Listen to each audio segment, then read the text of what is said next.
चैतन्य जय नित्यानंद,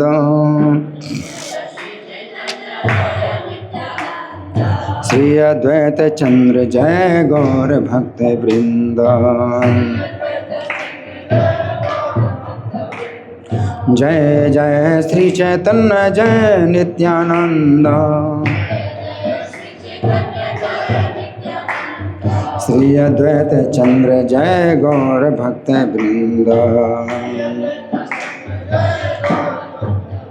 ग्रंथराज श्री चैतन्य चरितामृत, आदि लीला, ठीक है, आदि लीला है, अध्याय 7, ठीक है, अध्याय 7 है। और प्यार संख्या कितना? 111, 111 प्यार संख्या है। तो उसमें बोर्ड में आ गया। मेरे पीछे बोले, ब्रह्म शब्दे मुख्य अर्थे कहे भगवान, चिदैश्वर्य परिपूर्ण अनूर्ध्व समान।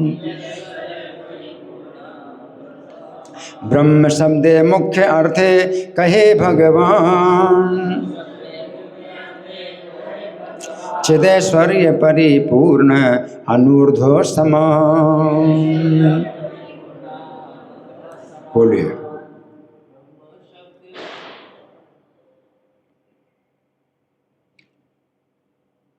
बोलो।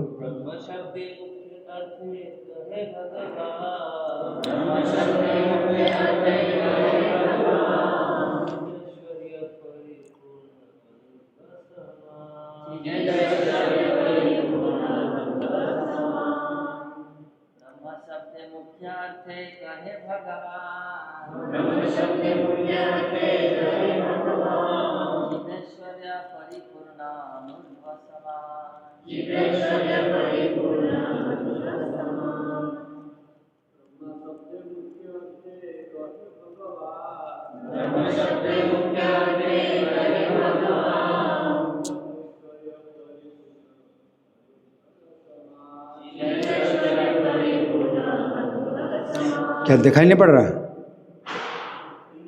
है? क्या दिखाई नहीं पड़ रहा? अच्छा, हिंदी नहीं पढ़ते हैं। अच्छा माता बोली, है? अरे क्या कर दिया? अच्छा,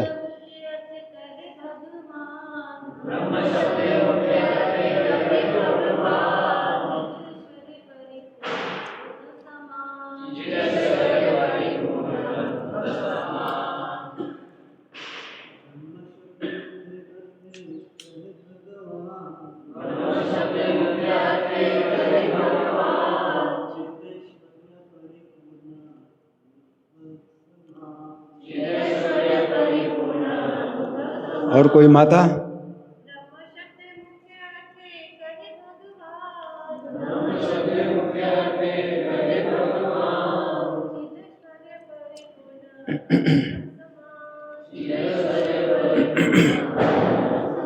शब्दार्थ बोलिए।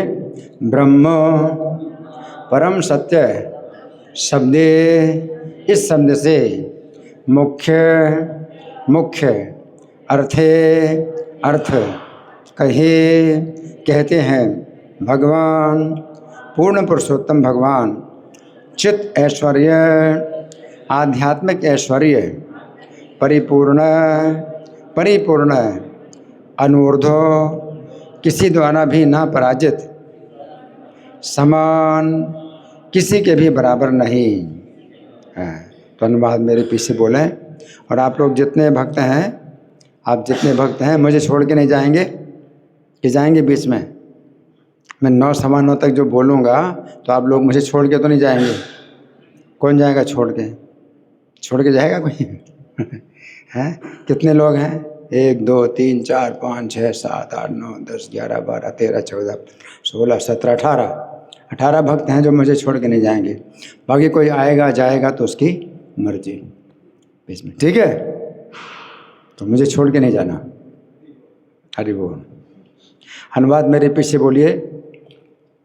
प्रत्यक्ष ज्ञान के अनुसार परम सत्य ही पूर्ण पुरुषोत्तम भगवान हैं, जिनमें सारे आध्यात्मिक ऐश्वर्य रहते हैं, कोई ना तो उनके तुल्य है ना उनसे बड़ा है। तो अनुवाद जो है जैसा किया है प्रभुपाद ने, इसको हम समझेंगे। इसमें जो मूल जो पाठ है, प्यार है, उसमें क्या कहा है? ब्रह्म शब्दे। ब्रह्म शब्द जो वेदांत सूत्र में ब्रह्म शब्द आता है, जहाँ जहाँ भी ब्रह्म शब्द आता है ना, तो उसमें जो मुख्य अर्थ है वो क्या है? भगवान। और वो भगवान क्या है? एक व्यक्ति है, साकार है, उनका जो है रूप है। बंसी विभूषित करान नवनीरदाभात, है ना, पीताम्बरात अरुण बिंब फलाधरोष्ठात पूर्णेन्द्र सुंदर मुखात अरविंद नेत्रात कृष्णात् परम किमपि तत्वम अहम न जाने।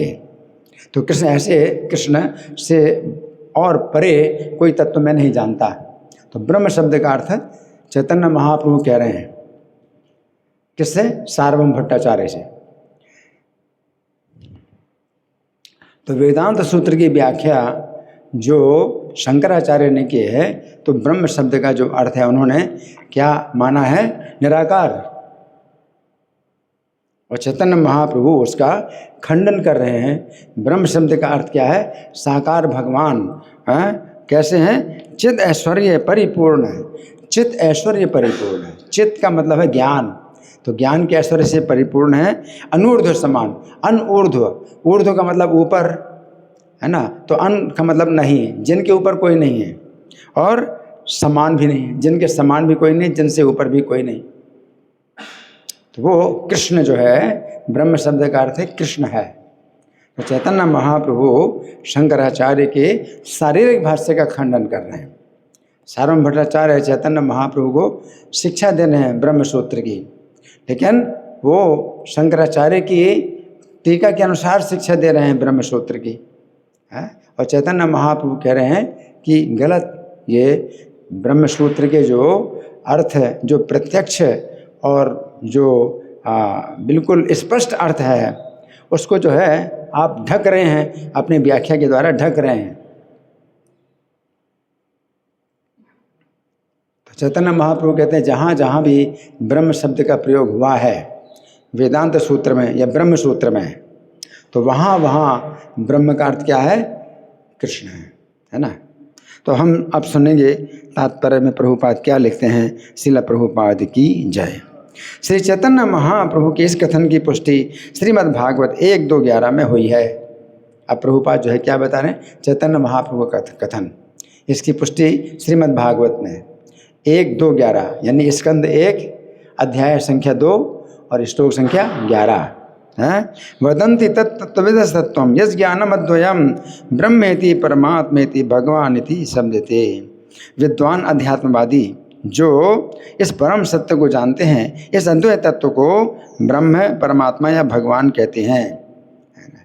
तो श्रीमद् भागवत में भी परम सत्य अद्वैत ज्ञान, जो जीव नहीं है, हम जीवात्मा हैं, तो जीवात्मा का वर्णन नहीं, बल्कि इनका भगवान जो परम सत्य हैं उनको ब्रह्म या परमात्मा या भगवान कहते हैं। ब्रह्मेति परमात्मेति भगवान ये शब्द थे, है ना। तो जीव तत्व के लिए नहीं है, हम सब जीव तत्व हैं, है ना। तो जीव तत्व जो है ये परम सत्य नहीं हो सकता है। जीव तत्व जो है परम सत्य का अंश है ना।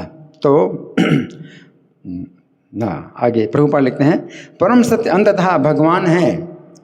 परम सत्य अंततः भगवान है जो आंशिक रूप में परमात्मा और स्पष्ट रूप में निर्विशेष ब्रह्म समझे जाते हैं।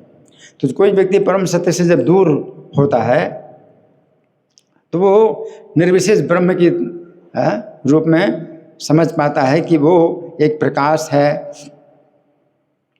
एक ज्योति है, वो निराकार प्रकाश है, ज्योति है। तो ये अस्पष्ट है, यानी स्पष्ट का उल्टा अस्पष्ट है, अस्पष्ट ज्ञान है। अस्पष्ट रूप में निर्विशेष ब्रह्म है भाई, वो परम सत्य निर्विशेष ब्रह्म है। और जब और ज़्यादा आगे बढ़ता है, थोड़ा निकट परम सत्य के निकट आता है, तो क्या मानता है कि परमात्मा है, तो परम सत्य को परमात्मा मानते हैं, तो वो थोड़ा परम सत्य के निकट आया। तो वो ज्योति है, प्रकाश है, निराकार ज्योति प्रकाश है, वो भी है, लेकिन साथ साथ उनको अनुभूति होती है क्या, परमात्मा, प्रत्येक जीव के साथ है परमात्मा। तो ये जो है परम सत्य की ज़्यादा अनुभूति है। और जब परम सत्य के और निकट जाते हैं तो फिर भगवान, हमें पता चलता है कि वो भगवान है। परम सत्य क्या है, भगवान है ना। तो फिर वो क्या समझता है, भगवान को अलग समझता है। वो जितने जीव हैं, है ना, जीव तत्व को अलग समझ पाता है। तो भगवान है, जीव है, और प्रकृति है, काल है, कर्म है, ये 5 तत्व अलग अलग समझ पाता है। जो गीता के 5 तत्व हैं, भगवान, भगवत तत्व एक अलग ही तत्व है, सर्वोपरि है, परम सत्य है, और जीवात्मा है जो उनके अंश हैं, उनके नित्य सेवक है ना। तो भगवत तत्व, जीव तत्व। फिर काल तत्व समझ पाता है। काल तत्व जो है किस प्रकार से काल तत्व के द्वारा सृष्टि, पालन, संहार ये सब होता है, काल तत्व। और प्रकृति तत्व, प्रकृति जो भौतिक प्रकृति है ना, उनकी अध्यक्षता में भौतिक प्रकृति शरीर बनाती है सब जीवों की। और कर्म तत्व, और कर्म जो है, जो बंधन है जीव के लिए, कर्म का बंधन है, तो समझ पाता है। तो जब भगवान का जो है परम सत्य का जो उसको पूर्ण ज्ञान होता है, तो फिर वो जो है 5 तत्वों को अलग अलग समझता है कि कोई जो है मिश्रित नहीं है, अलग अलग हैं। लेकिन जब किसी को परम सत्य का अधूरा ज्ञान होता है, तो ब्रह्म कहता है ये ब्रह्म है, निर्विशेष ब्रह्म है, वो प्रकाश है ना। तो वो जो है निराकार समझता है। तो प्रभुपाद ने कई उदाहरण दिए इस प्रकार से। एक उदाहरण ये भी दिया कि जैसे किसी पर्वत को आप देखते हैं दूर से, तो क्या दिखाई देता है, एक धब्बा दिखाई पड़ता है। और जब और निकट जाते हैं तो कुछ आकार बनता है ना। तो जैसे ब्रह्म है, किसी को अनुभूति होती है ब्रह्म के रूप में, तो वो क्या है, वही निराकार है ना, परम सत्य निराकार है। तो दूर से आप पहाड़ को देखते हैं तो एक धब्बा दिखाई पड़ता है, कोई खास आकार भी नहीं उसका। और जब और निकट जाते हैं तो पर्वत का जो है आकार बनता है, तो परमात्मा का ज्ञान। और फिर जब और निकट जाते हैं तो पर्वत के ऊपर चढ़ते हैं, तो पर्वत के ऊपर बहुत से घर बने हैं और वृक्ष भी हैं, और जो है लोग रहते हैं, और पशु हैं, पक्षी हैं, सब। तो उसमें फिर बहुत वैरायटी दिखाई पड़ती है। तो वो परम सत्य का पूर्ण ज्ञान, तो वो है भगवान, है ना। तो जब परम सत्य के बहुत निकट जाते हैं तो फिर हम भगवान को देखते हैं, और भगवान के जो संगी हैं, अंतरंग भगवान के सखा है, और उनकी सखियां हैं, माता पिता हैं, और उनका जो है परिवार है, और उनका धाम है, उनकी लीलाएं हैं, वो सब समझ में आते हैं। और भौतिक जगत ये जो है दुखों का स्थान, जीव जो भगवान से विमुख हैं वो भौतिक संसार में आए हैं, उसमें कर्म का बंधन उनको मिलता है, काल के द्वारा सब कुछ नष्ट हो जाता है, काल का प्रभाव पड़ता है, कर्म है, काल है, जीव है, और कर्म, काल, जीव, प्रकृति और ईश्वर। तो भौतिक जगत का भी ज्ञान होता है, आध्यात्मिक जगत का ज्ञान होता है। तो सब जो है उसको अलग अलग वैरायटी में सब दिखाई पड़ता है, विविधता में दिखाई पड़ता है। तो यहाँ प्रभुपाद लिख रहे हैं कि भगवान अर्थात पूर्ण पुरुषोत्तम परमेश्वर सभी प्रकार से ऐश्वर्यवान हैं, और कोई ना तो उनके तुल्य है ना उनसे बढ़कर है। तो सभी प्रकार के से ऐश्वर्यवान है। तो 6 प्रकार के ऐश्वर्य, भगवान, भग का मतलब क्या है, 6 प्रकार के ऐश्वर्य, है ना। तो उसमें क्या है, संपूर्ण धन, संपूर्ण बल, संपूर्ण ज्ञान, संपूर्ण वैराग्य, संपूर्ण यश और संपूर्ण सौंदर्य, है ना। तो ये जो है भगवान ऐश्वर्यवान हैं और अनूर्ध्व समान, उनसे बढ़कर कोई नहीं है किसी भी चीज़ में, चाहे धन में, चाहे बल में, ज्ञान, वैराग्य, यश, सौंदर्य, किसी भी चीज़ में उनसे बढ़कर कोई नहीं, ना उनके समान है।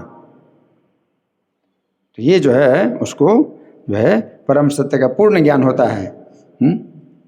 आगे प्रभुपाद लिखते हैं, इसकी पुष्टि भगवत गीता 7:7 में भी हुई है। 7:7 का मतलब भगवत गीता का अध्याय संख्या 7 और श्लोक संख्या 7। मत्तः परतरम नान्यत् किंचिदस्ति धनंजय।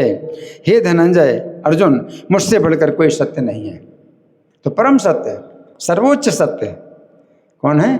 श्री कृष्ण है ना। हाँ, तो ये पुष्टि हुई है, भगवत गीता में पुष्टि हुई है।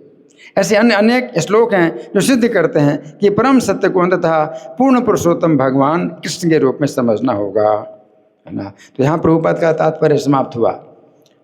तो यहाँ चैतन्य महाप्रभु कहते हैं ब्रह्म शब्द मुख्य अर्थ कहे भगवान। ब्रह्म शब्द का जो मुख्य अर्थ है वो भगवान, है ना।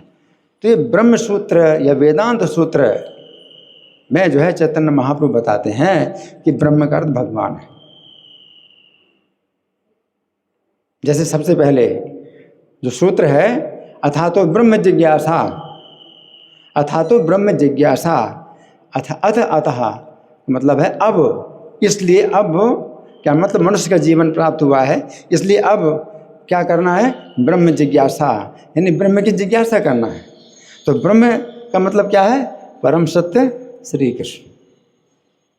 मनुष्य के जीवन में हमें जिज्ञासा करना है किसकी? परम सत्य श्री कृष्ण की जिज्ञासा करना है ना। कश्चिन मां वेति तत्वतः यतताम सिद्धानाम कश्चिन मां वेति तत्वतः। तो कोई ही है जो तत्व से मुझे जान पाता है। मनुष्याणाम सहस्रेषु कश्चित् यतति सिद्धये। हजारों मनुष्यों में से कोई है जो कि आत्मज्ञान के लिए प्रयास करता है, सिद्धि आत्मज्ञान के लिए प्रयास करता है। तो आत्मज्ञान, सबसे पहले आत्मज्ञान होना चाहिए कि शरीर में नहीं हूँ, मैं शरीर नहीं हूँ, है ना। तो ये आंशिक, हम अंश हैं, हाँ, परम सत्य के अंश हैं। तो पहले अपना जो है आत्मज्ञान होना चाहिए। और उन आत्मज्ञानियों में भी यतताम सिद्धानाम कश्चिन मां वेति तत्वतः, तो तत्व से कोई कृष्ण को जानता है, तो वो और आगे की बात है। तो मनुष्य के जीवन की पूर्णता, सफलता किसमें है? कृष्ण को जान लेने में है। भक्त्या माम अभिजानाति यावान यस्यास्मि तत्वतः। भक्ति के द्वारा कोई व्यक्ति मुझे तत्व से जान पाता है। जो ब्रह्म ज्ञान है वो तो तपस्या के द्वारा भी हो जाता है, किसी को तपस्या के द्वारा भी हो जाता है कि ब्रह्म ज्योति उनको प्रकाश दिखाई देने लगता है तपस्या के द्वारा। लेकिन भक्ति जब तक ना हो तो उस प्रकाश के अंदर भगवान का जो रूप है वो नहीं दिखाई पड़ेगा। जैसे कि श्रीमद् भागवत में कथा आती है कि जब देवताओं को जो है बड़ा कष्ट हुआ, पृथ्वी का भार बढ़ गया, तो ब्रह्मा जी के पास आए। ब्रह्मा जी उनको लेकर क्षीर सागर के तट पर आए और प्रार्थना की, तो भगवान प्रकट हुए। लेकिन देवता लोग भगवान को नहीं देख पा रहे, क्योंकि उनका शरीर से जो प्रकाश है, ब्रह्म ज्योति निकल रही है, उसमें आंखें चकाचौंध हो रही हैं, तो देवता लोग नहीं देख पा रहे हैं। हरि बोल। क्या सुना? किसने सुना, किसने नहीं सुना? किसने नहीं सुना? किसने सुना? हाँ बताओ, क्या सुना आपने? आपने? हाँ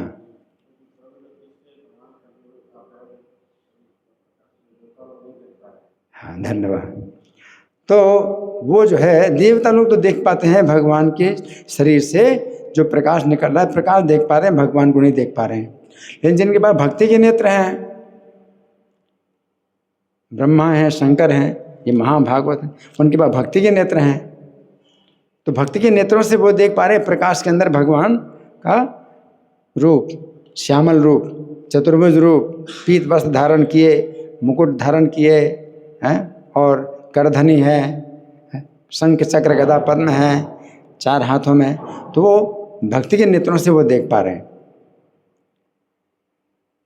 तो भक्ति के नेत्रों से भगवान का दर्शन होता है, जबकि तपस्या के द्वारा किसी को ब्रह्म ज्योति का दर्शन होता है। तो भगवान के जो है शरीर से प्रकाश निकला है, उसी से ही भगवान ढक जाते हैं और वो जो है नहीं दिखाई पड़ते, प्रकाश ही दिखाई पड़ता है। तो यहाँ पर ये बताना है कि भगवान जो है क्या है कि वो भक्ति के द्वारा देखे जाते हैं। प्रेमांजन छुरत भक्ति विलोचन संता सदैव हृदय सुगल्यो की अंति। तो प्रेम के अंजन, भक्ति के नेत्र हों, फिर प्रेम का अंजन भी लगा हो, तो फिर जो है भक्त लोग जो है हमेशा देखते हैं भगवान को, है ना। यम श्याम सुंदरम अचिंत्य गुण स्वरूपम गोविंद मादि पुरुषम तम हम भजामी। तो उन श्याम सुंदर को देखते हैं, गोविंद आदि पुरुष को देखते हैं, है ना।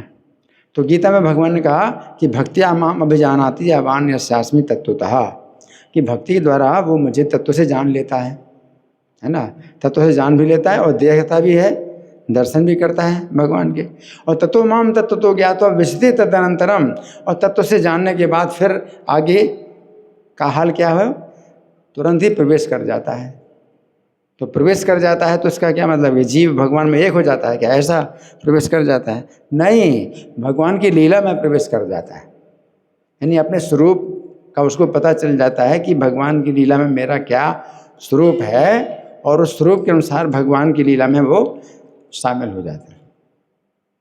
शरीर नहीं भी छूटा, शरीर नहीं भी छूटा, तो शरीर के रहते हुए भी वो अपनी पहचान जो है भगवान की लीला में करता है कि भगवान की लीला में मैं ये, जैसे भक्ति विनोद ठाकुर भजन लिख रहे हैं कि मैं कमल मंजरी, मेरा नाम कमल मंजरी है, मैं मंजरी हूँ, है ना।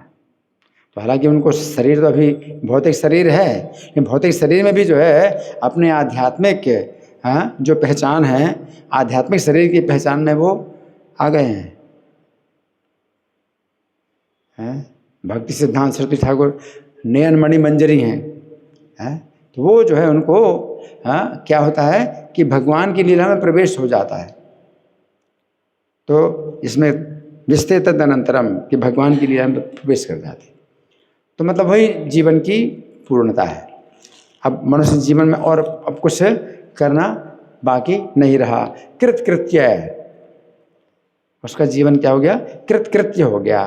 कृत्य माने करना चाहिए और कृत माने कर लिया, जो करना चाहिए वो कर लिया, तो ये जो है जीवन की पूर्णता है ना। अच्छा, अब देखिए वेदांत सूत्र में जहाँ ब्रह्म शब्द आया है, चैतन्य महाप्रभु कहते हैं कि वो भगवान के लिए आया है, लेकिन वेदों में जो ब्रह्म शब्द आया है तो वो कहीं कहीं ब्रह्म शब्द का जो है अर्थ भगवान भी है, और कभी ब्रह्म शब्द का अर्थ जीवात्मा भी है। जैसे वेद वाक्य है अहम ब्रह्मास्मि, अहम ब्रह्मास्मि, तो मैं ब्रह्म हूँ, तो यहाँ पर ब्रह्म का मतलब भगवान नहीं है, ब्रह्म का मतलब जीवात्मा। तो वेदांत सूत्र में ब्रह्म शब्द का प्रयोग केवल भगवान के लिए है, वो चैतन्य महाप्रभु कह रहे हैं। लेकिन वेदों में ब्रह्म शब्द का प्रयोग जो है जीव के लिए होता है, तो ब्रह्म शब्द का अर्थ क्या होता है, जो नित्य वस्तु है, जो नष्ट नहीं होता, शरीर नष्ट होता है और वो ऐसी वस्तु जो कि नष्ट नहीं होती है, तो वो ब्रह्म कहलाती है। अहम ब्रह्मास्मि। अब शंकराचार्य ने इसको जो है वेदों का महावाक्य माना, अहम ब्रह्मास्मि ये वेद का महावाक्य माना। तो चैतन्य महाप्रभु महावाक्य नहीं है, ये तो प्रारंभिक वाक्य है, क्योंकि यहाँ पर ब्रह्म शब्द का अर्थ भगवान नहीं है, ब्रह्म शब्द का अर्थ क्या है, जीवात्मा। अहम ब्रह्मास्मि ये महावाक्य नहीं है, ये सबसे ऊंचा ज्ञान नहीं है, ये प्रारंभिक ज्ञान है कि मैं शरीर नहीं हूँ, मैं ब्रह्म हूँ। अहम ब्रह्मास्मि, मैं शरीर से अलग है, मैं नष्ट नहीं होता। अयम आत्मा ब्रह्म, ये वेद वाक्य है, अयम आत्मा ब्रह्म। तो यहाँ भी ब्रह्म का शब्द का अर्थ है भगवान नहीं है, वही है जो कि एक ऐसा तत्व है जो कि नष्ट नहीं होता है, न हन्यते हन्यमाने शरीरे, कि शरीर के नष्ट होने पर जो नष्ट नहीं होता है वो जीव तत्व है। तो ब्रह्म शब्द का अर्थ जो है वेदों में कई बार जीव तत्व के लिए आता है।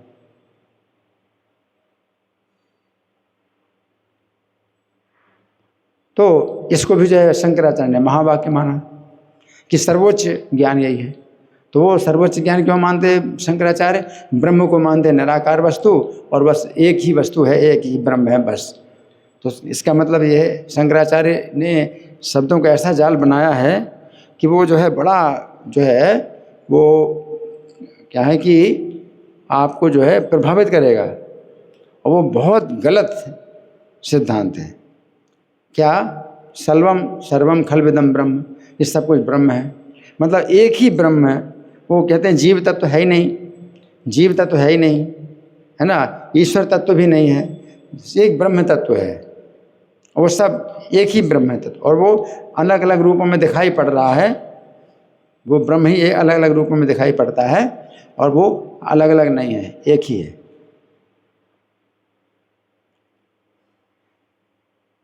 जबकि सिद्धांत क्या है? जीव तत्व, ये जीवों की संख्या जो है अलग अलग है, अपनी अलग अलग पहचान है प्रत्येक जीव की, और वो नित्य है, जो है व्यक्तिगत रूप से नित्य, प्रत्येक जीव व्यक्तिगत रूप से नित्य है। और दो जीव भी मिलकर के एक जीव नहीं बन सकते, और एक जीव भी खंडित होकर दो जीव नहीं बन सकते। प्रत्येक जीव जो है अपने व्यक्तित्व, अपनी व्यक्ति रूप में जो है क्या है? नित्य है। लेकिन वो मायावाद जो शंकराचार्य का है, वेदांत सूत्र में उन्होंने इस तरह से जो अपना मायावाद का जो है वो जो लगाया है, सिद्धांत लगाया है, तो उसमें वो क्या कहते हैं कि अलग अलग जीव नहीं है, वो ब्रह्म ही है, एक ही ब्रह्म है। ये एक ही ब्रह्म है जो अलग अलग रूप में भास रहा है।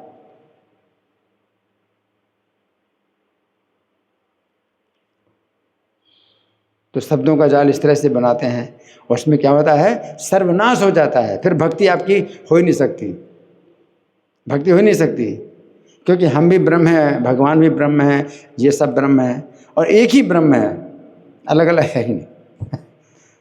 भक्ति नष्ट हो गई, है ना। मायावादी भाषा सुन ले होए सर्वनाश, मायावादी भाषा सुनेंगे सर्वनाश हो जाता है।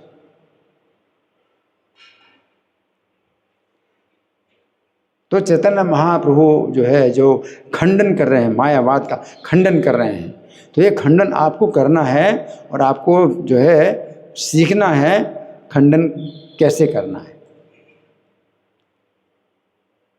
आप कहें नहीं हम तो वैष्णव, हम तो निंदा नहीं करेंगे किसी की। आप निंदा नहीं करेंगे तो आप वैष्णव नहीं बन सकते। अगर आप निंदा नहीं करेंगे तो आप वैष्णव नहीं बन सकते, क्योंकि मायावादी जो भाष्य है माने मायावादी भाष्य सुनने ले होए सर्वनाश, मायावादी भाष्य सुन करके सर्वनाश हो जाएगा। आप पहले से ही उनको सचेत करो कि भाई ये नहीं सुनना है, और वो इस तरह से बोलते हैं और ये जो है गलत है, तो आप पहले से सचेत करो सबको। अगर नहीं सचेत करते हो तो वो जा कर के यहाँ तो प्रवचन सुना, वहाँ जा कर के सुनेगा भाई एक ही तत्व है, एक ही ब्रह्म तत्व है। तो फिर भक्ति, भक्ति अगर हम कर रहे हैं, अब उनका ये कहना है भक्ति कर रहे हैं तो अच्छी बात है, भक्ति करो, लेकिन भक्ति करते करते अंत में क्या होगा? ना आप रहेंगे ना भगवान रहेंगे, सब एक हो जाएगा, निराकार तत्व हो जाएगा, एक ही तत्व हो जाएगा। नहीं, भक्ति खत्म हो जाएगी, भक्ति भी खत्म हो जाएगा, भगवान भी खत्म हो जाएंगे, सब क्या हो जाएगा? एक ही तत्व, निर्विशेष तत्व रह जाएगा। तो ये क्या है? अगर इस प्रकार से आपने पहले से सोच लिया कि भक्ति हम इसलिए कर रहे हैं कि भक्ति फिर नहीं रहेगी, ना हम रहेंगे ना भगवान रहेंगे, तो भक्ति आपकी शुरू ही नहीं हो सकती। पहले से ही सोच लिया आपने कि हम जो भक्ति कर रहे हैं अंत में हमें क्या करना है? हमें भगवान बनना है या भगवान में एक हो जाना है, और जो है कोई भी फिर अपना संबंध नहीं रहेगा, सेवा का संबंध नहीं रहेगा, है हम एक हो जाएंगे तो भक्ति आप शुरू ही नहीं कर सकते, भक्ति शुरू ही नहीं कर सकते आप। भक्ति खत्म हो गई और जो है हमेशा के लिए सर्वनाश हो गया।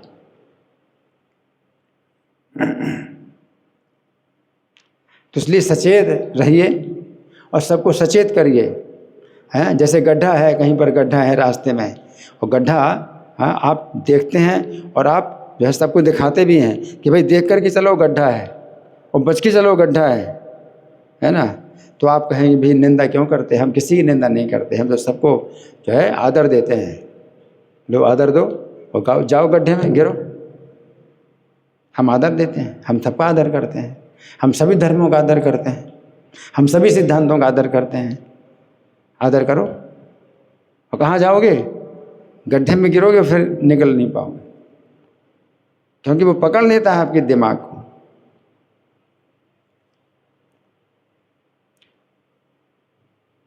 तो इसलिए चैतन्य महाप्रभु बहुत जो है खंडन करते हैं और जो है कड़ा विरोध करते हैं, कठोरता से विरोध करते हैं मायावाद का।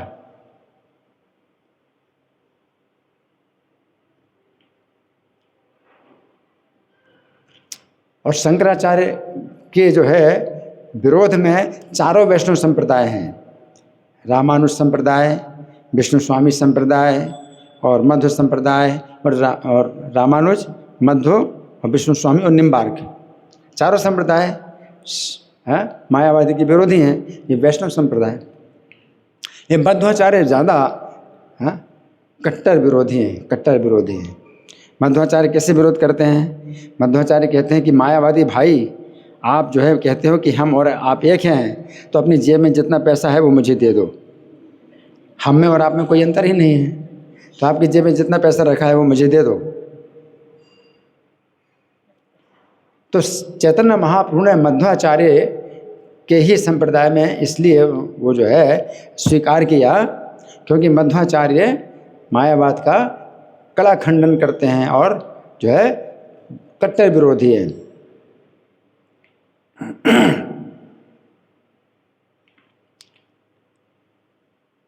तो इसलिए हमें जो है सीखना चाहिए। प्रभुपाद का प्रणाम मंत्र है, निर्विशेष शून्यवादी पाश्चात्य देश तारिणी। पश्चिमी देशों में निर्विशेषवाद और शून्यवाद बहुत फैल गया था।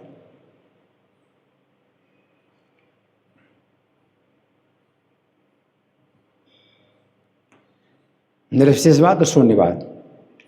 निर्विशेषवाद का मतलब ये है कि आप भक्ति कर रहे हैं, बहुत अच्छी बात है, आप भक्ति करो, लेकिन अंत में क्या होगा? आप शुद्ध हो जाएंगे तो भक्ति खत्म हो जाएगी, भगवान खत्म हो जाएंगे और सब आकार भी खत्म हो जाएगा, सब एक तत्व रह जाएगा, निर्विशेष तत्व हो जाएगा। अब निराकार नहीं कहेंगे निर्विशेष है, हैं शून्य तो नहीं कहते हैं, लेकिन निराकार कहते हैं, निराकार रहेगा और वो अस्तित्व रहेगा। और जो बौद्ध मत है उसमें कहते हैं शून्य हो जाता है, बौद्ध मत में कहते हैं शून्य हो जाता है सब।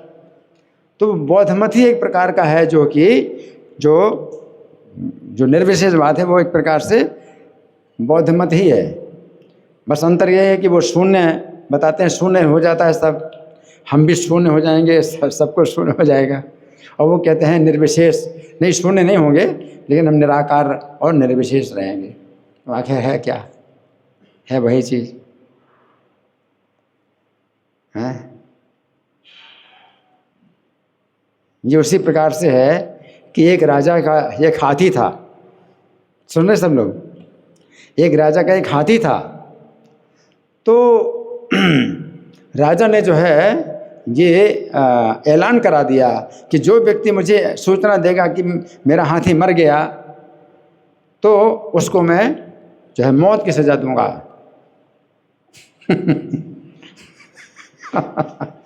जो मुझे सूचना देगा कि मेरा हाथी मर गया तो उसको मैं जो है मौत की सजा दूंगा। अब एक दिन तो मरना ही था हाथी को, तो मर गया। मर गया तो अब जो है अब सूचना कौन दे राजा को? राजा सूचना कौन दे? तो जो मंत्री थे वो बड़े बुद्धिमान थे, बोले मैं दूंगा राजा को सूचना, मैं दूंगा। हाँ, तो राजा से महाराज आपका जो हाथी है वो पड़ा हुआ है और उठ नहीं रहा, तो क्या हो गया? उठ नहीं रहा तो क्या हो गया? देख भी नहीं रहा है। और क्या हुआ? सुन भी नहीं रहा। और क्या हुआ? खा भी नहीं रहा। तो क्या मर गया? राजा कहते क्या मर गया? नहीं, ये तो आप कह रहे हैं। ये तो आप कह रहे हैं, मैं तो नहीं कह रहा। मैं तो ये कह रहा हूँ कि उठता नहीं है, देखता नहीं है, सुनता नहीं है, चलता नहीं है, मैं तो यही कह रहा हूँ। उसी प्रकार से शून्यवाद का खंडन करने के लिए शंकराचार्य ने मायावाद की स्थापना की।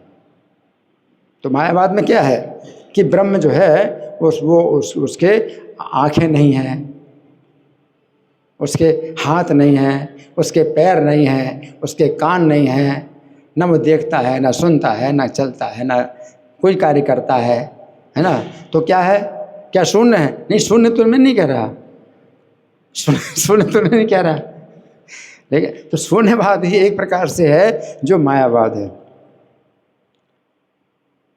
तो शंकराचार्य स्वयं शिव जी हैं, तो शिव जी पार्वती से कहते हैं कि मायावादम असत शास्त्रम प्रच्छन्नम बौद्धम उच्यते, कि मायावाद असत सिद्धांत है, गलत सिद्धांत है। वो बौद्ध मत ही जो है एक प्रकार से प्रच्छन्न रूप में बौद्ध मत ही है। मया विहिता देवी कलो ब्राह्मण मूर्ति ना, तो मैं ब्राह्मण के रूप में जो है मैं ही जो है कलयुग में ये फैलाता हूँ मायावाद। तो बौद्ध मत जो है वेदों को नहीं मानता, वो वेदों का बहिष्कार करते हैं, वेदों को नहीं मानते वो, है और परम सत्य शून्य है, अंधता शून्य है। तो शंकराचार्य ने क्या कहा? शंकराचार्य ने वेदों के द्वारा स्थापना की कि वो जो है क्या है? निराकार है, निराकार है। अब निराकार है, इंद्रियों से रहित है, कोई इंद्रियां नहीं, तो आखिर है तो वही चीज़, लेकिन कहती है तो, लेकिन है तो जैसे कि हाथी मरा, हम नहीं बोलते हाथी मरा नहीं है, लेकिन क्या है? चलता नहीं है, देखता नहीं है, सुनता नहीं है, खड़ा नहीं होता, कोई कार्य नहीं करता, तो आखिर क्या है? मरा हुआ है हाथी। तो मायावाद को जो है खंडन करने के लिए उन्होंने कहा कि हम शून्य नहीं कहते, परम सत्य शून्य नहीं है, लेकिन परम सत्य कैसा है? ना हाथ है उसके, ना पैर हैं, ना उसकी आँखें हैं, ना उसके कान हैं, ना उसके कोई शरीर है, ना उसका नाम है, ना उसका कोई रूप है। तो क्या जीरो है? नहीं, जीरो में नहीं कह रहा। जीरो किसने कहा? जीरो नहीं, शून्य नहीं है, निर्विशेष। तो एक निर्विशेषवादी, दूसरे शून्यवादी, और पश्चिम देश में ये दोनों प्रकार के मत फैले हुए। और प्रभुपाद ने क्या किया? पाश्चात्य देश था, पश्चिमी देशों को जो है उससे निकाला, निर्विशेषवाद और शून्यवाद से पश्चिमी देशों से निकाला उनको। नमस्ते सरस्वती देवे गौरवाणी प्रचारिणे निर्विशेष शून्यवादी पाश्चात्य देश तारिणी।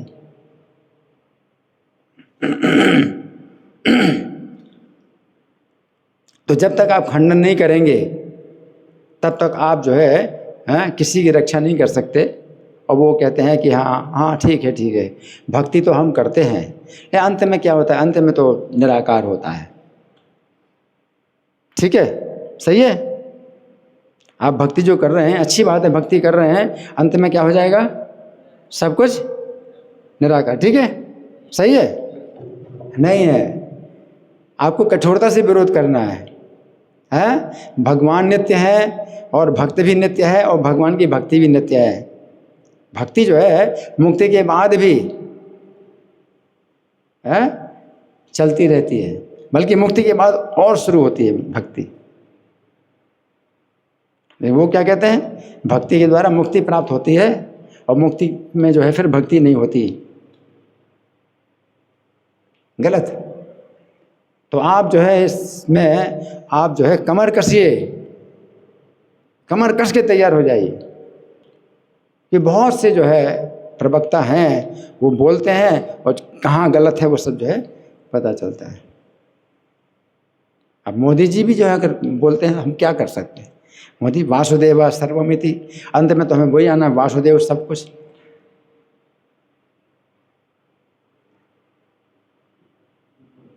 अंत में तो वो भी कहते हैं वासुदेव सर्वमिति, वासुदेव ही सब कुछ है। तो बहुत अच्छा लगता है।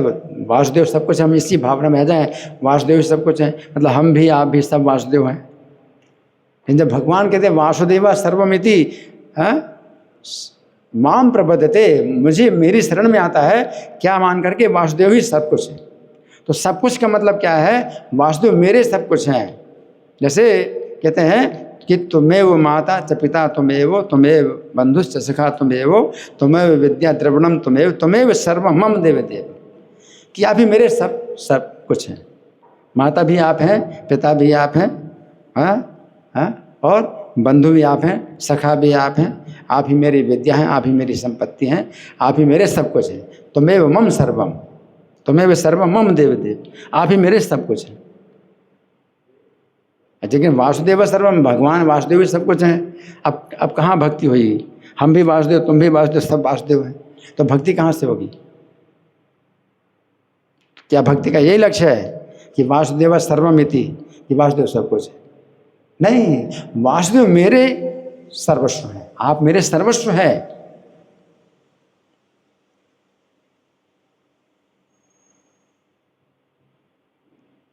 है?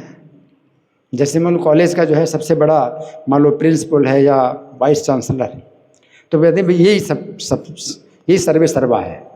जिसका क्या मतलब है कि सब कुछ वही है कॉलेज में, और कोई है ही नहीं। प्रिंसिपल अलग होते हैं, टीचर अलग होते हैं, और स्टूडेंट अलग होते हैं। तो भाई यही वाइस चांसलर ही जो है सब सर्वे सर्वा है। तो क्या मतलब हुआ? ऐसे भगवान उसको कहे भगवान सब कुछ हैं, इसका मतलब क्या है? उनका सबके ऊपर नियंत्रण है, उनका सबके ऊपर अधिकार है। इस तरह से भी कहते हैं ना कि आप ही सब कुछ हैं, ये प्रभु जी ही मंदिर में सब कुछ है। तब क्या मतलब है? इनके अलावा कोई नहीं है, प्रभु जी आप ही तो सब कुछ है इस मंदिर में। तो क्या मतलब? वासुदेव सर्वमिति का क्या मतलब है? अब गीता से भी जो है वो निकाल करके और क्या क्या कर रहे हैं, गलत सिद्धांत है ना। तो इस तरह से जो है हमें बहुत सचेत रहना है, सचेत रहना है, और आपको सब लोगों को सचेत करना है, ठीक है ना। तो अब आप लोगों की ओर से कोई प्रश्न है, कोई चर्चा है, कोई मंथन है, या मैं प्रश्न करूं? अभी समय है हमारे पास, है ना जी? हाँ प्रभु। हैंड माइक है? नहीं है? जोर से बोलो।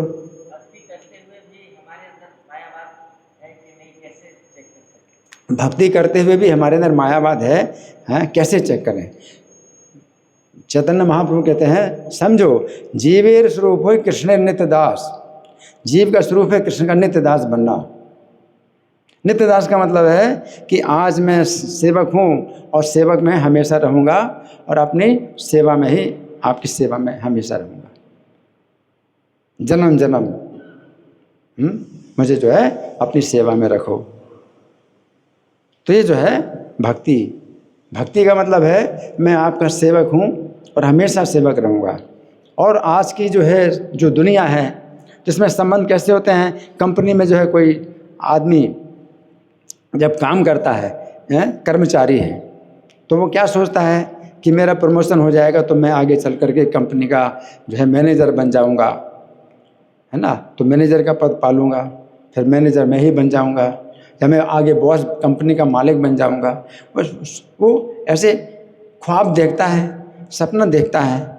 उसी प्रकार से अगर आप सोचते हो कि हाँ हम आप भक्ति कर रहे हैं, आगे चल करके हम भी कृष्ण के बराबर हो जाएंगे, हम कृष्ण के स्थान में हो जाएंगे, तो इसका मतलब क्या है? वो मायावाद आपके दिमाग में है। वो सुना, हमने सुना तो दिमाग में विचार आता रहता है। ये बहुत साधना करने से निकलता है, बहुत पक्की साधना करने से निकलता है मायावादी विचार। नहीं तो विचार वो बुद्धि में आता ही रहता है, क्योंकि सर्वनाश हो जाता है। अगर आपने सुन लिया तो आपके मन में विचार जो है हमेशा आता रहेगा, कि ये भगवान तो हैं अभी, आगे चल कर के हम इनसे बढ़कर हो जाएंगे, या हम इनके बराबर हो जाएंगे, और हम इनसे स्वतंत्र हो जाएंगे, फिर आगे चल कर के मुझे किसी के आगे सिर नहीं झुकाना पड़ेगा, मैं जो है सर्वोच्च हो जाऊंगा। मुक्ति हो जाएगी, मुक्ति हो जाएगी तो भगवान की सेवा से भी मैं मुक्त हो जाऊंगा, फिर मुझे भगवान की सेवा भी नहीं करनी पड़ेगी।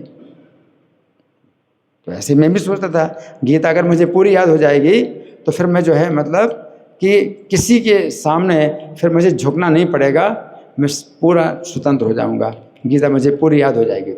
तो मैंने गीता याद कर ली पूरी। तो मैं ये सोचने लगा, इस्कॉन में जब नहीं आए थे तो ये सब जो है गीता प्रेस गोरखपुर की किताबें पढ़ी, तो जहाँ भक्ति की बात आती है तो भक्ति का भी महत्व होता है, और जहाँ जो है वो ज्ञान की बात आती है तो ज्ञान का फिर वो उसमें महत्व देते हैं। और प्रभुपाद की फिर मैंने श्रीमद् भागवत का पहला स्कंद पढ़ा, 3 खंडों में था, अभी तो 1 खंड में आता ना, 3 खंडों में था अंग्रेजी में, तो वो सन 65 में छपा हुआ 3 खंडों में श्रीमद् भागवत। तो वो जब मैंने पढ़ा तो उसमें मैंने देखा एक एक श्लोक की व्याख्या जो है भक्ति की दिशा में हो रही और खंडन करते जा रहे हैं प्रभुपाद। हाँ, और मैं सोच रहा हूँ कि ये भक्ति वेदांत स्वामी, उसमें प्रभुपाद नाम नहीं था, ऐसी भक्ति वेदांत स्वामी और वृंदावन, बस इस्कॉन का नाम नहीं था, बीबीटी का नाम नहीं था। ये व्यक्ति जो है सन 78 की बात है, 78 में मैंने जब पढ़ी तो मैंने सोचा ये इस व्यक्ति को तो कोई नहीं जानता, जबकि इसने जो है इतना बड़ा काम किया है, ऐसी व्याख्या लिखी है कि हर श्लोक की भक्ति की दिशा में व्याख्या। अब मैं नहीं जानता था प्रभुपाद को, तो मैं सोचता हूँ कि ऐसी भक्ति वेदांत स्वामी को कोई जानता नहीं है और इसने जो है इतना बढ़िया भागवत की व्याख्या लिखी, जबकि प्रभुपाद तो 77 में शरीर छोड़ चुके और इतना बड़ा संस्था बना चुके अंतर्राष्ट्रीय किस भावना से, तो मुझे कुछ भी पता नहीं था संस्था के बारे में। और मैं सोचता हूँ कि ऐसी भक्ति वेदांत स्वामी कि कोई जानता नहीं, जबकि इतना मतलब कार्य किया है श्रीमद् भागवत के प्रत्येक श्लोक को जो है क्या भक्ति की दिशा में उन्होंने व्याख्या की। लेकिन तो भी दिमाग में जो विचार था वो नहीं निकला, इस्कॉन ज्वाइन कर लिया तो भी दिमाग में विचार नहीं निकला, वो विचार आते ही रहता था, क्योंकि वो सर्वनाश हो जाता है। और बहुत बहुत साधना, बहुत पक्की साधना, तीव्र भक्ति के जो नियम हैं इनका पालन करते करते फिर जो है निकलता है कि हम जो है जन्म जन्म के और जो है हमेशा उनके सेवक हैं और हमेशा सेवक रहेंगे। कभी भी जीव स्वतंत्र नहीं हो सकता है, कोई ऐसी मुक्ति नहीं है जिसमें जीव स्वतंत्र हो जाए भगवान से, या तो भगवान की सेवा करेगा या माया की सेवा करेगा, और कोई तीसरी गति है ही नहीं।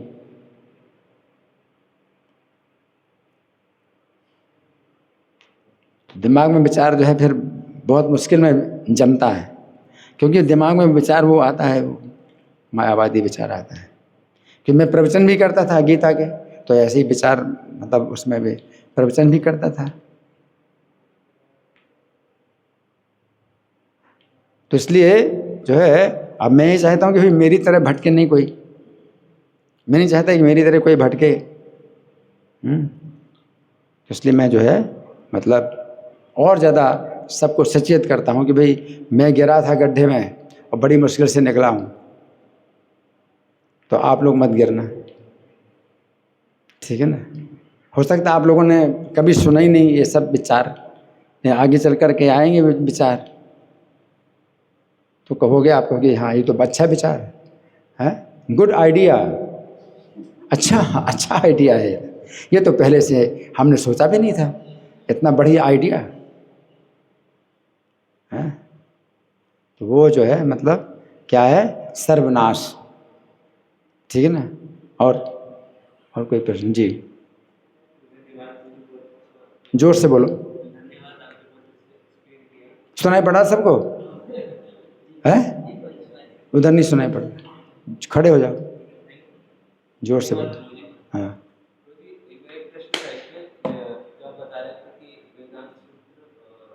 ब्रह्म सूत्र के बारे में बात कर रहे थे, तो जो वेदांत सूत्र है तो व्यासदेव जी लिखते हैं उसको, और आप कह रहे थे कि जो वेदांत सूत्र में जो ब्रह्म शब्द यूज़ हुआ है वो भगवान के लिए यूज़ हुआ है। और जैसे हम अपने प्रभुपाद जी के तात्पर्य में पढ़ते हैं, छंदोग्य उपनिषद का प्रभुपाद बताते हैं कि सर्वम खलु इदम ब्रह्म, ये बताते, तो ये वेद का पार्ट हो गया। तो उसमें जो व्याख्या मिलती है कि हाँ सब जगह ब्रह्म व्याप्त है, और फिर अगर हम इधर जाते हैं वेदांत सूत्र की तरफ, तो हमें जैसे भागवत का ब्रह्म सूत्र का पहला जन्मादस्य यथा, या फिर जो आपने बताया अहम ब्रह्मास्मि, तो ये शब्द, तो इनमें भी यही है कि ब्रह्म ही आधार है। तो मैं डिफरेंस समझ नहीं हाँ, पाया। अच्छा प्रश्न है इनका कि वेदांत सूत्र में ब्रह्म शब्द का प्रयोग चैतन्य महाप्रभु कह रहे हैं, तो वो तो मैंने अध्ययन नहीं किया, वेदांत सूत्र का मैंने अध्ययन नहीं किया। तो चैतन्य महाप्रभु के वेदांत सूत्र में अगर ब्रह्म शब्द आता है तो भगवान के लिए आता है, लेकिन वेदों में ब्रह्म शब्द का जो प्रयोग होता है वो जीव के लिए भी होता है और भगवान के लिए भी होता है ना। और जो श्रीमद् भागवत में भी ब्रह्म शब्द जो है आता है तो इस तरह से भी आता है, तो अहम ब्रह्मास्मि, प्रभुपाद भी बोलते हैं अहम ब्रह्मास्मि, यहाँ आपको समझना चाहिए अहम ब्रह्मास्मि। तो अहम ब्रह्मास्मि ये प्रारंभिक ज्ञान है कि हम शरीर नहीं हैं, हम जीवात्मा हैं, है ना। तो ये जो है सर्वोच्च ज्ञान नहीं है, ये प्रारंभिक ज्ञान है कि हम इस बात को समझें, है ना। तो आपका प्रश्न क्या है? तो मैं डिफरेंस समझ नहीं पाया, क्योंकि इसमें जब हम जानने का प्रयास करते हैं कि जो हम पहला अगर हम देखें उपनिषद जो है वेदों के पार्ट हो गए, तो वेदों में तो ब्रह्म को बोला गया जैसे सर्वम खलु इदम ब्रह्म, तो ये हमने बहुत बार पढ़ा है। हाँ, तो इसमें जो व्याख्या में प्राप्त होती है वो ये कि कभी मतलब प्रभुपाद जो लिखे हैं वो इस तरह से लिखे हैं कि मतलब वो साकारवादी, ऐसा है कि और फिर इधर कभी भी ब्रह्म शब्द का प्रयोग होता है, भी निराकार ब्रह्म है, निर्विशेष ब्रह्म, सर्वम खलविदम ब्रह्म, सब कुछ जो है ब्रह्म है। तो वो जो है परम सत्य की प्रारंभिक अनुभूति है, प्रारंभिक अनुभूति है कि सब जो है मतलब ब्रह्म है और निराकार है, वो निर्विशेष है, तो वो सब जगह है। लेकिन ये अनुभूति जो है उसी प्रकार से है जैसे सूर्य है, आप यहाँ पर बैठे हुए हैं तो ये प्रकाश जो अभी हो रहा है, पैदा हो रहा है, तो सूर्य का प्रकाश है, लेकिन वो कैसा है? निर्विशेष निराकार प्रकाश है। इसी को आप कहते हैं कि भाई मुझे सूर्य का ज्ञान हो गया, है ना। तो परम सत्य का आपको ज्ञान हो गया, ब्रह्म के रूप में भी निराकार और निर्विशेष और सर्वत्र व्याप्त है, तो वो जो है आपको परम सत्य का ज्ञान हो गया। लेकिन ये प्रारंभिक ज्ञान है। अब सूर्य जो है, जब आप बाहर जाएंगे, मंदिर से बाहर जाएंगे, देखेंगे तो सूर्य का मंडल दिखाई देगा, तो ये दूसरा ज़्यादा ज्ञान हुआ आपको कि ये प्रकाश तो है ही है सूर्य का, लेकिन साथ साथ सूर्य का एक मंडल भी है आकाश में, तो आपको और ज़्यादा ज्ञान हुआ। तो परमात्मा का ज्ञान होता है तो उसमें ब्रह्म ज्ञान शामिल है, और परमात्मा का भी ज्ञान, क्या सब जीवों के अंदर परमात्मा है, तो वो जो है और ज़्यादा ज्ञान हुआ परम सत्य का, है ना। और फिर आप सूर्य के लोक में अगर जाएं, तो सूर्य के लोक में जाएंगे तो आप क्या देखेंगे कि सूर्य का रथ है, रथ में 7 घोड़े हैं, सूर्य का सारथी अरुण है, सूर्य देवता हैं, और वहाँ पर सूर्य लोक में बहुत से ऋषि मुनि हैं, वेद मंत्रों का पाठ कर रहे हैं, तो कितनी वैरायटी दिखाई पड़ेगी, तो वो और ज़्यादा आपको सूर्य का ज्ञान हुआ। तो इसी प्रकार से परम सत्य का जो है परमात्मा ज्ञान से ज़्यादा आगे आप बढ़ते हैं तो आपको भगवान का ज्ञान होता है। तो भगवान के ज्ञान में परमात्मा ज्ञान भी शामिल और ब्रह्म ज्ञान भी शामिल। तो भगवान का ज्ञान हो गया तो फिर आपको समझ आता है कि भगवान ने अपने स्वांश जो है परमात्मा के रूप में प्रत्येक जीव में विस्तार किया है। प्रत्येक जीव के साथ में भगवान परमात्मा के रूप में अपना स्वांश विस्तार करते हैं, है ना। और उनके शरीर से निकला हुआ जो प्रकाश है वो ब्रह्म ज्योति कहलाता है। तो अब भगवान के ज्ञान में आपको परमात्मा का ज्ञान और ब्रह्म ज्ञान भी शामिल हो गया। और जिनको परमात्मा का ज्ञान नहीं है, ब्रह्म ज्ञान है केवल, तो ब्रह्म ज्ञान में उनको जो है सोचता भाई यही परम सत्य है कि वो प्रकाश ही सर्वोच्च सत्य है। तो क्या कहते हैं? Light is God. तो तपस्या के द्वारा कोई व्यक्ति लाइट देख लेता है, लाइट दिखाई पड़ती है, ज्योति दिखाई देती है, वो कहते हैं इसी का ही हम ध्यान करते हैं।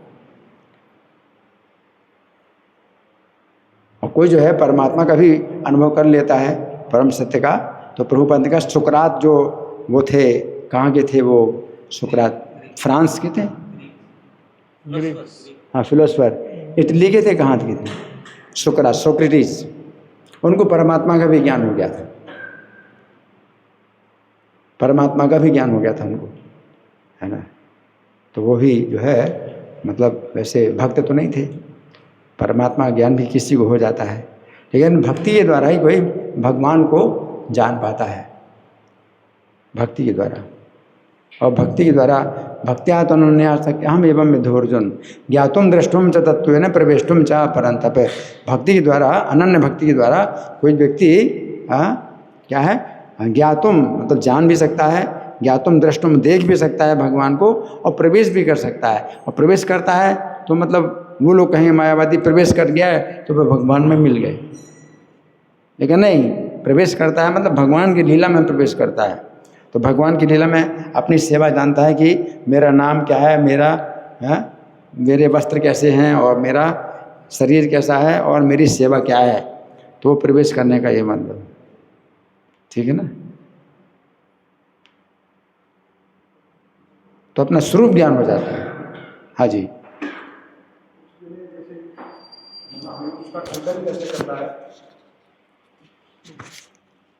हमें खंडन कैसे करना है? प्रश्न है कि खंडन कैसे करना है। उसमें ये है कि जैसे कुछ लोग ये बोलते हैं कि हम तो देवी की पूजा करते हैं, हम दुर्गा की पूजा करते हैं, शक्ति की पूजा करते हैं। शक्तिमान की पूजा नहीं होती, केवल शक्ति की पूजा होती है। तो कुछ लोग शक्ति की पूजा करते हैं, वो एक अलग टॉपिक है। अभी तो हम जो है इस टॉपिक में हैं कि जो जीव, हम प्रत्येक जीव जो है एक व्यक्तिगत रूप से नित्य व्यक्ति है।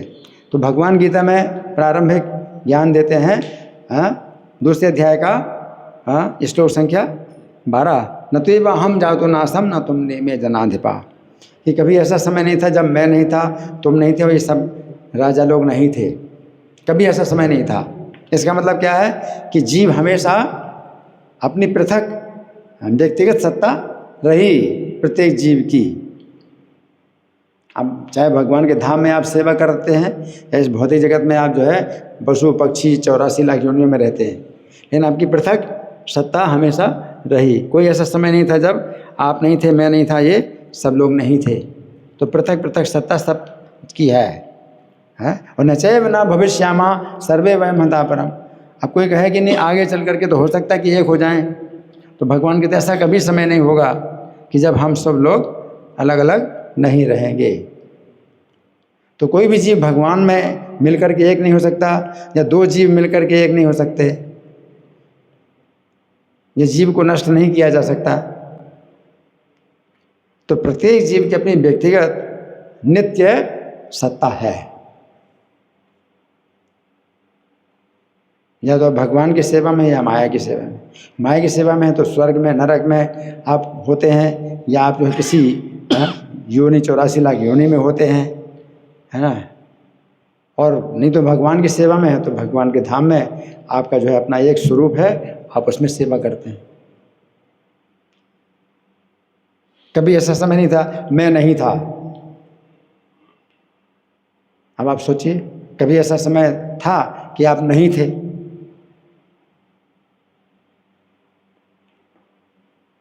तो वो नहीं की बात नहीं है, वो तो है कि तमोगुण में कोई जीव होते हैं तो जो है वृक्ष के रूप में रहते हैं, तो ऐसे नहीं जैसे होते हैं, मूर्छित अवस्था में रहते हैं, तो नहीं जैसे होते हैं। नहीं मतलब होते हैं, ऐसा कभी नहीं कि होते नहीं, होते हैं। करोड़ों जन्मों तक वृक्ष योनि प्राप्त करते हैं, तो वो जो है नहीं जैसे मूर्छित अवस्था में है। तो मुक्ति कोई ऐसी मुक्ति नहीं होती है जिसमें कि हम ना जो है रहें, हमारा जो है अस्तित्व ना रहे, ठीक है ना। अब निर्विशेष ब्रह्म ज्योति में कोई मुक्ति प्राप्त कर लेते हैं तो उसमें कोई कार्य नहीं है, तो कब तक आप रहेंगे? आपको कोई कष्ट नहीं है, लेकिन उसमें आनंद भी नहीं है, तो उस मुक्ति से गिरते हैं और माया की सेवा में आ जाते हैं। ये निर् विंदाक्ष विमुक्त मानस तो ये भावा तब शुद्ध बुद्धिया। अपने को मुक्त समझते हैं और आपके प्रति उनकी भावना अब जो है क्या हो गई? अस्त हो गई। जैसे सूर्य अस्त हो गया, भावना अस्त हो गई, अब हम मुक्त हो गए, अब भक्ति उनकी समाप्त हो गई, अपने को सुनते मुक्त हो गए। लेकिन आरुह्य कृच्छ्रेण परम पदम तथा, तो आपके चरणों का आदर नहीं करते, आपके चरणों की सेवा का आदर नहीं करते, मुक्ति की अवस्था में पहुंच गए तो परम तथा पतंत हो, तो नीचे गिर जाते हैं।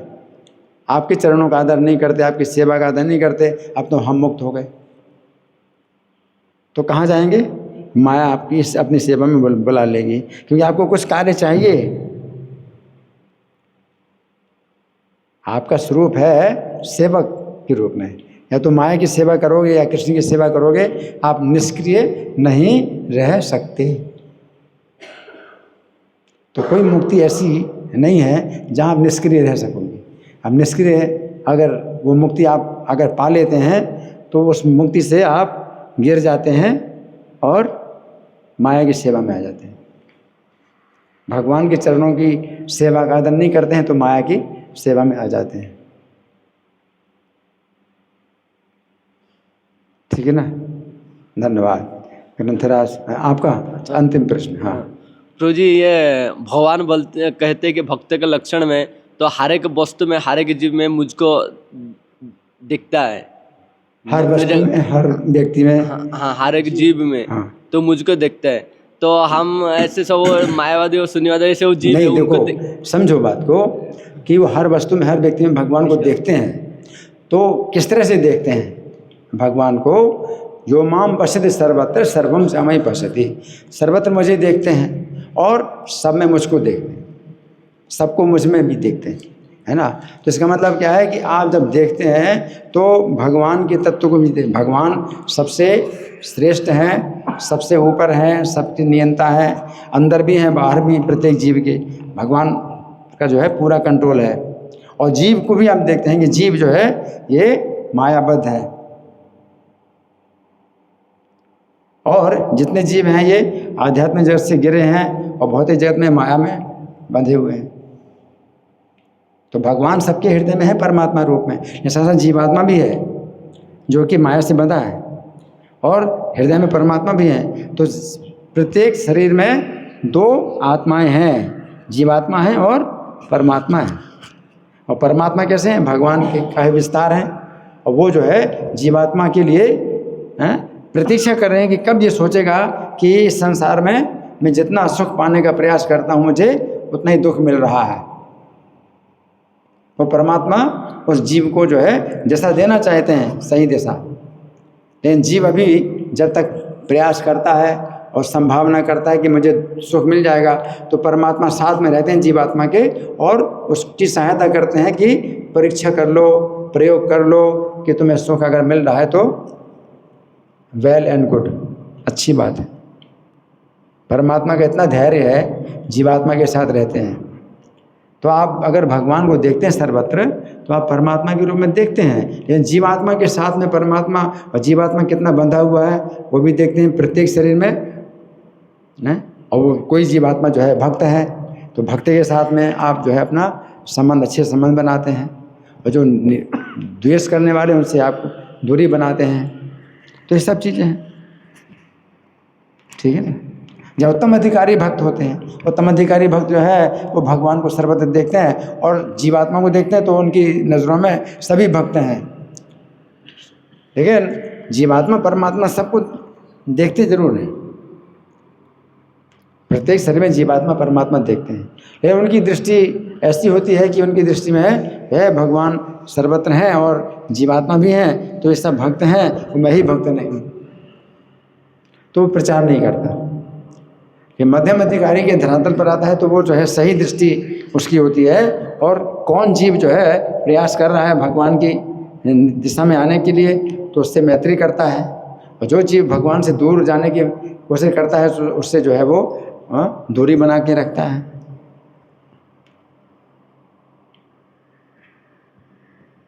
और कोई जीव जो है बिल्कुल अज्ञानी है, उससे कुछ पता नहीं है, तो उस पर कृपा करता है, उसको प्रचार करता है।